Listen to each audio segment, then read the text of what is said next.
Good evening. I'd like to call the City of Mount Vernon City Council meeting to order for March 11, 2020. The time is now 7:05. Would you please stand and join me in the Pledge of Allegiance?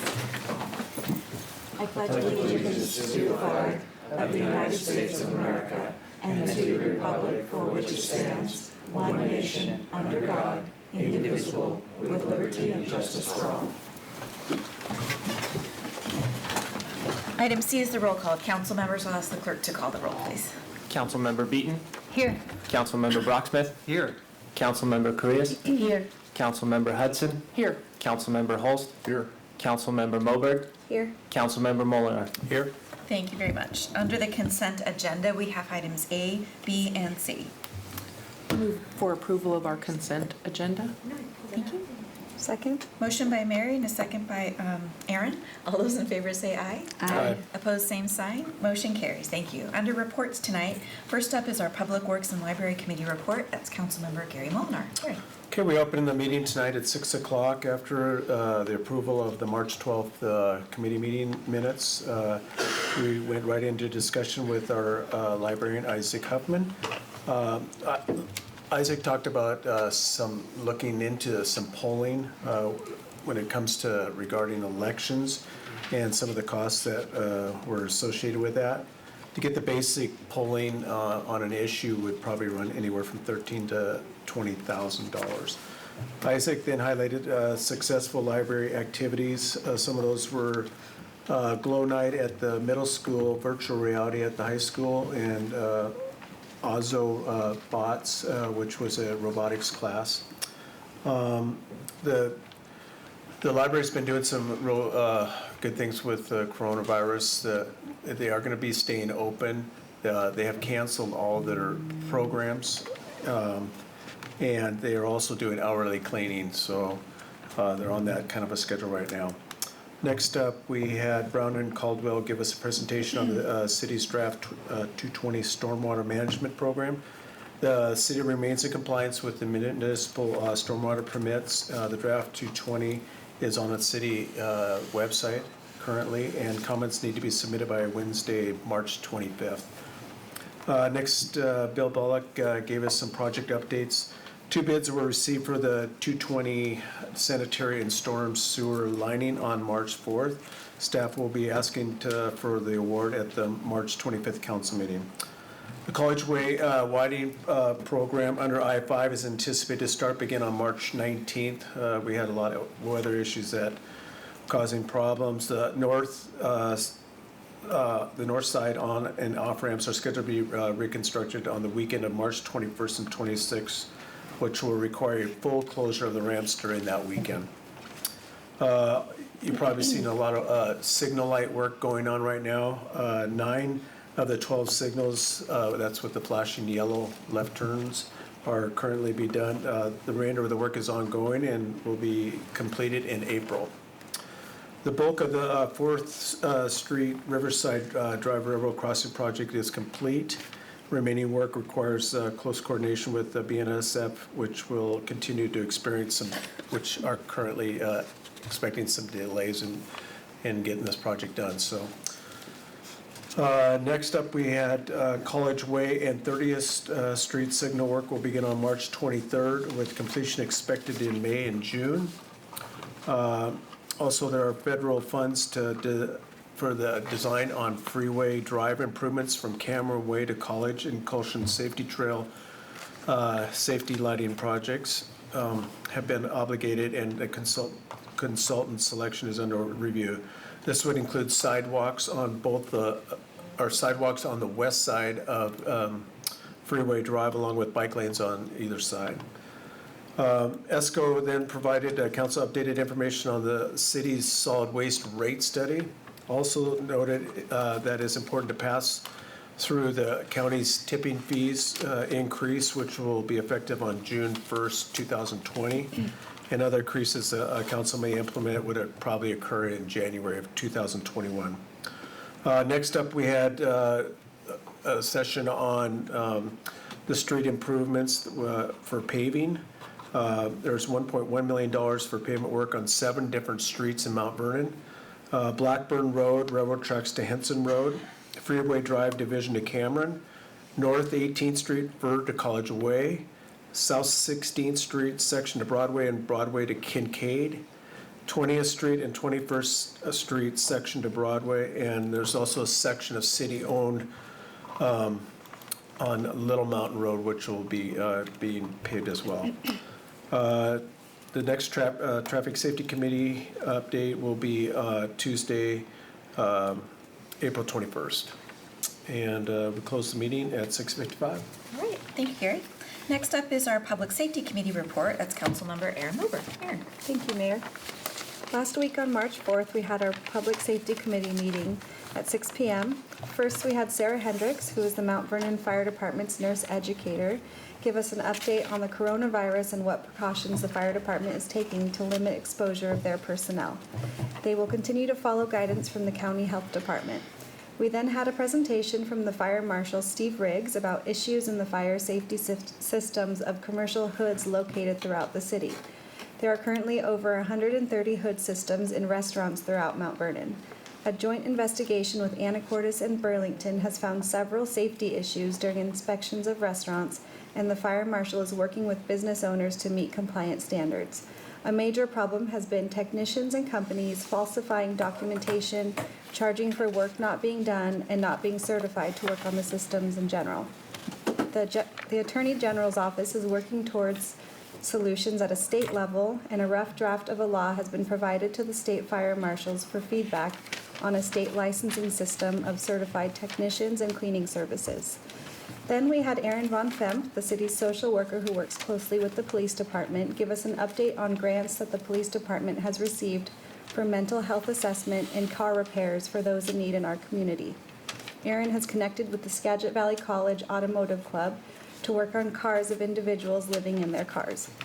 She's currently working on the development of social work interns with the goal of having 2 interns working with her at all times for extra coverage. Then lastly, we had Julie Blazik of HPK Architects share her review of the updated proposal for the fire facility updates and costs from McKenzie Architecture firm. She also shared her knowledge and experience with bond measures with us. No action was taken, and the council will continue to discuss the fire facility upgrading options at future meetings. And with that, we adjourned at 8:20. Okay, thank you so much. And then last up, committee report for our Development Services Committee, it's Councilmember Mary Hudson. Mary. Thank you, Mayor. My meeting was held on February 19th, so it's been a little while, and I feel like I'm a little behind the 8 ball with Aaron. They did more work on what we were discussing in this meeting. But the first thing we did was have a presentation from the Development Services Department. Rebecca Lowell, our senior planner, presented the 2019 year in review, just outlining what the department metrics were in building, planning, and engineering, along with the legislative work plan for 2020. And then Chris Phillips, our director, reviewed the capital facility renewal plan for 2020. Then Rebecca went into a discussion about our affordable housing work plan, discussed the next steps for the affordable housing program, and discussed the economic study update, Washington State House Bill 1923 grant funding, and code amendments that will allow duplexes on all corner lots. This program would take a significant amount of staff time initially and for monitoring year after year. At this time, though, no projects have been submitted using the density bonuses of the Affordable Housing Code that we passed. Thirdly, we had a council retreat, and that was the basic premise for our meeting. It started pretty early, and we had a really great discussion about some of our infrastructure projects that we need to discuss. Fire Station 1, 2 and 3, the construction bond and site plan development, the Library Commons project, and downtown parking strategies. We had a really good discussion. It was probably at least a couple hours long, so we agreed that we all wanted to go forward and keep talking about this during all of the upcoming committee meetings. So our meeting lasted until 9:17, and we all went home very tired. All right, thank you, Mary. Up next is community comments. And seeing no members of the community, we'll keep moving. Under council member comments, item C. Any council member comments tonight? Oh, go ahead, Thank you, Iris. Hawan. And I would like to thank to Chief Chris Kamak, because last Saturday, we had the opportunity as a the Latino community to meet with him and Sergeant Serrano, just to see the opportunity to get engaged and see how we can move forward with the issues in the community. And I just want to say thank you, because we have a very good attendance, including students and young children. Very good number of families, they came, and we had a very good meeting and discussion. Great. Thank you for everything, and I just wanted to say thank you to Chris come up to be available and approachable. Thank you. All right. Any other council member comments? All right. Moving on, under Mayor's report, we just wanted to get word out to the community on the coronavirus that we're all dealing with in our state and our country. The best information that we're following is coming out of our Skagit County Health Department and also the State Department of Health and the federal government helping. So in the mayor's newsletter that went out today, we used this particular graphic on helping to fight the illness, and it's really common sense measures around personal hygiene. We want to remind people about this. Can't stress this enough, of washing hands, keeping your hands away from your mouth, nose, or eyes, cleaning and disinfecting. Please cover cough and sneezes, and if you feel sick, please stay home. The city government is in daily communication with our county and our state, and even our federal government electeds have been reaching out and being very proactive in communication. So at this time, the city has a couple things that have changed in city services. We are canceling our library programming, so children's story time and adult gatherings we are canceling for the time being. We've also done some social distancing with our items in the library itself. Currently, City Hall and our services are open, but again, we ask if you're coming in to do business, please think about those around you and adhere to the hygiene recommended guidelines. We'd really appreciate that. If you have any questions, though, we want to refer everyone to the proper agency that are the experts in this. So our county public health, and the website there is www.skagitcounty.net/coronavirus. They also have a phone number for folks to call, 360-416-1500. The state has also done a great job with information on their particular website, which is doh.wa.gov, and they have a call center where you can call and ask lots of questions. So we want to refer anyone with questions about that to either our county or our state. Also, really consider that this is a personal responsibility moment for yourself and any vulnerable people that you may care for, so please take it seriously. We don't want to create any panic, but we also want to prevent any as widespread illnesses as we can, so we can keep moving forward in our community. So thank you for that. There is a couple of items we're asking council to consider tonight in the form of emergency declarations. I'll ask our city attorney, Kevin Rogerson, to present those particular items. Thank you, Mayor and members of the City Council. Before you tonight are two documents. They're both proclamations of emergencies. One is a request to ratify an emergency determination by the mayor relating to the flooding conditions in late January, in which the city did deploy its flood log structures, and that was a determination limited to that particular event and that particular action. Also before you tonight is a mayoral proclamation of civil emergency related to the COVID-19 respiratory disease event that is rapidly fluid and changing in the local community. What is a declaration of emergency? State law has granted local jurisdictions the power, and through your general police powers, to have emergency powers. In Mount Vernon, that power stems through the office of the mayor. Your local code asks that when the mayor does proclaim an emergency, that the city council simply ratify that such conditions exist.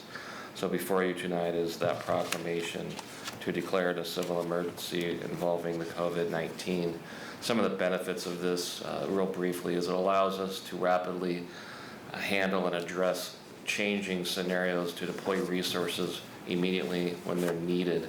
It includes the ability to enter into contracts or interlocals with local jurisdictions. And it also puts you in a great position, or the best position, to get funds later when disaster funds are available, either through state or federal programs, since you have declared an emergency and you have tracked the use of the resources, police, fire, materials, and things of that nature. It's sometimes a condition precedent before you're eligible for such funds. So it's always a good practice to have that proclamation done prior to the event when you think conditions may likely warrant, we hope not, but may likely warrant that we might have to take some immediate actions along those lines. We would ask simply for a motion to ratify these two determinations from the mayor. Any questions for Kevin on this? Go ahead. Can we have a copy of the COVID declaration? I didn't see a copy of the... You have a hard copy of the mayoral proclamation, which was signed this afternoon. The mayoral determination is of the flood measure is before you, an electronic version. It's up there on the big screen. It should be there also on We can your forward. monitors. I'll make a motion to to ratify the COVID emergency declaration. I'll second. Motion by Mark and a second by Melissa. All those in favor say aye. Aye. Opposed, same sign. Motion carries. Thank you. We also have the emergency determination to deploy flood measures that was signed in January. It's a twofer. I'll move that we approve the, that, what's the word I want? Mayoral determination of emergency. Thank to you. Yes, deploy thank flood you. That's measures. what I'd like to move, that we pass that. Second. Motion by Mary and a second by Iris. All those in favor say aye. Aye. Opposed, same sign. Motion carries. Thank you. Thank you. All right. Item E tonight is committee agenda request. Just noting that we had a committee agenda request from Councilmember Holst last week to review the downtown master plan, so we'll have that on a committee. And also during committee tonight, Councilmember Brocksmith asked for a review of the House Bill 1590. So, any other committee agenda? Yeah, I have a quick one. I would like to suggest that the discussions that we have going forward regarding our fire facility and our Mount Vernon Commons project, that those committee discussions be on camera.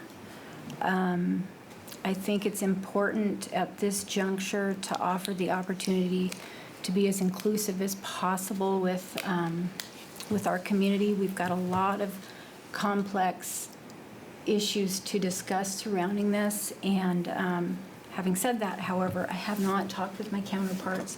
I don't know if there's a budget piece attached to that. So just for consideration. I'll agree with Melissa. I think it's important that the public sorry about that. I'll agree with Melissa. I believe it's important that the public be aware of these discussions.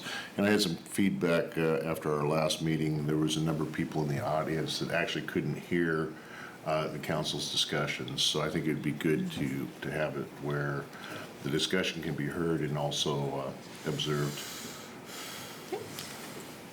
Any thoughts? Is there a budget, there would need to be a budget maneuvering, I would imagine, with staffing. I think what I would suggest was we just have it as an agenda for a study session then. We would just format it like that. I think it'd just be easier to do that. Would we be able to do it in this room? We would have to do it in this room, which does take away some of the conversational structure, but if council wants to have it, that's fine. Okay. Yeah, like I said, the feedback I had was the public that was there was a number of folks that couldn't hear the discussion at all. So if people are going to come to it, they should be able to hear the discussion. Well, and honestly, I'm not going to lie to you. These are extremely complex issues, and to be able to refer back would be helpful for me. So I'm going to use it as a tool myself. All right. Any other committee agenda item requests? All right, moving on. There is no unfinished business tonight. Under new business, item A is the 2020 Skagit Valley Tulip Festival presentation. Peter Donovan is here to present. Peter? Thank you, Mayor. Good evening, Council. The Skagit Valley Tulip Festival is one of the I'm not even gonna say one of, it is the premier event in the Pacific Northwest as far as destination events go, I just decided. The festival takes place throughout the month of April, which, if you can believe it, is just 3 weeks from now. Every year, City Council gets a visit from the Tulip Festival director, and tonight, once again, we're fortunate to have Festival Director Cindy Verge with us. So, Cindy, come on up. Cindy's going to update council on the 2020 Tulip Festival. Oh, I get to take that. It's beautiful.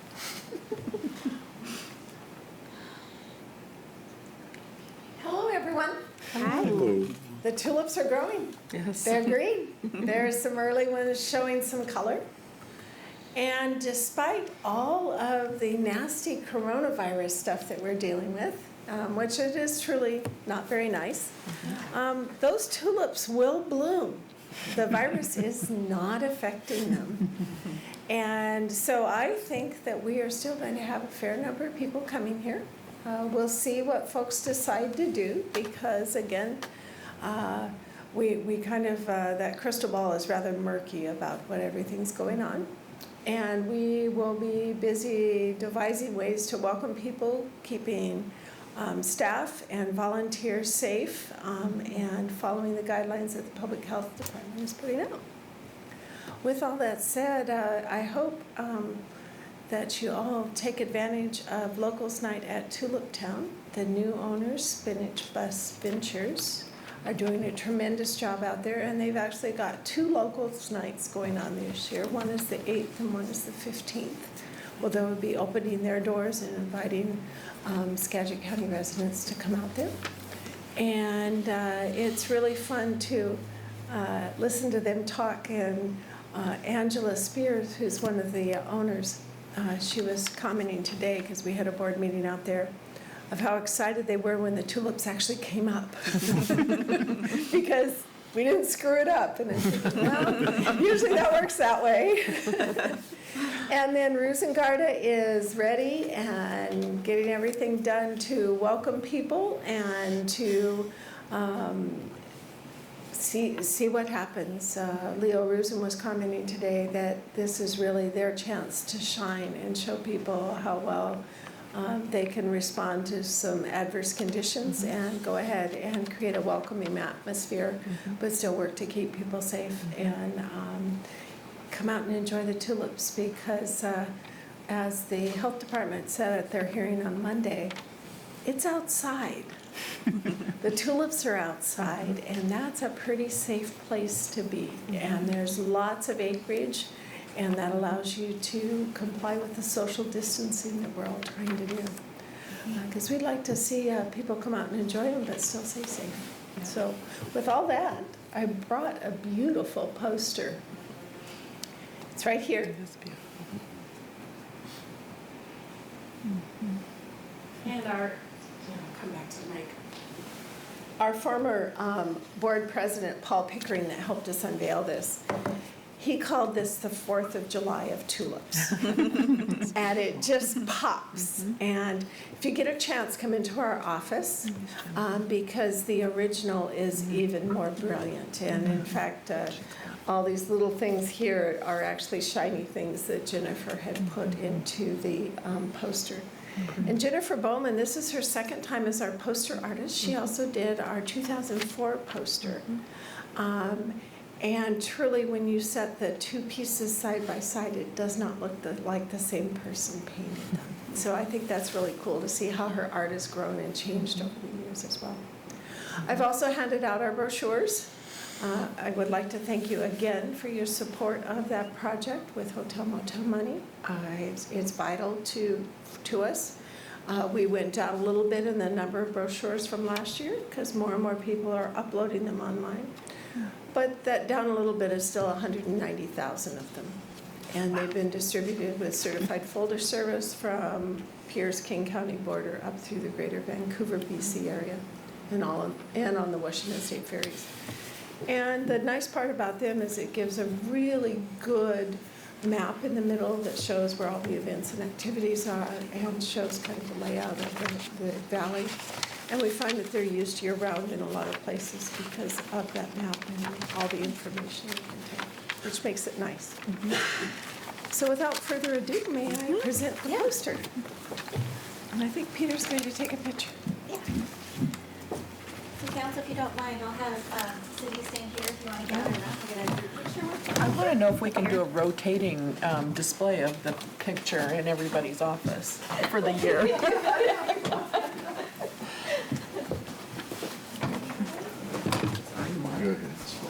Squeeze in. Iris, Okay, you can't see Peter. You can't see you. get in here. You want to say social distancing? Failing. Good.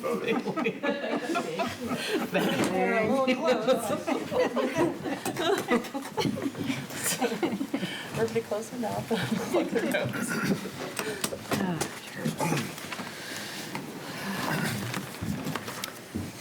Thank you for the presentation and good luck. Thank you. All right, moving on tonight. Item B tonight is an appointment to the Mount Vernon Planning Commission, and Peter Donovan is going to present this item for Chris Phillips. Go ahead, Peter. Thank you, Mayor. City staff is recommending City Council authorize the mayor to appoint Mary May Hart as a Planning Commission member. Ms. Hart desires to be considered for an appointment to the Planning Commission to fill a vacant Planning Commissioner position through December 31st, 2022. Mrs. Hart has a diverse and impressive resume which includes federal, state, and local planning work experience, philanthropic conservation, nonprofit efforts, and comprehensive plan experience, including transportation, land use, and downtown revitalization. Mrs.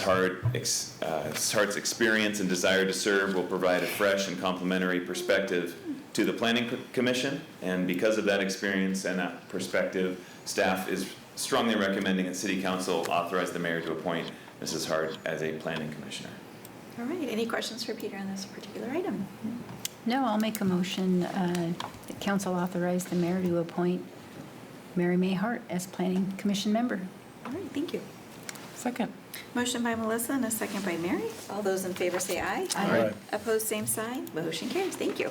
We will get her sworn in and to her first meeting. So. Item C tonight is the approval of an agreement, a census grant services, and this is through our library. Our library director, Isaac Huffman, is here. Isaac. Hey, I would ask that you, council authorize the mayor to enter into an interlocal agreement with Skagit County for grant-funded census education. The library will be reimbursed for census activities up to $9,000. The grant also has provisions for reimbursements of services that we purchase for a total award amount of up to $11,100 for the census-related activities. This grant has passed legal review and is ready to be signed by the mayor. All right, any questions for Isaac on this? I move the council authorize the mayor to enter into the grant award for the census activities. Second. Motion by Mark and a second by Iris. All those in favor say aye. Aye. Opposed, same sign. Motion carries. Thank you. Thank you, Isaac. That concludes our regularly scheduled agenda items. Kevin, is there a need for an executive session this evening? No. With that, we'll be adjourned at 7:33.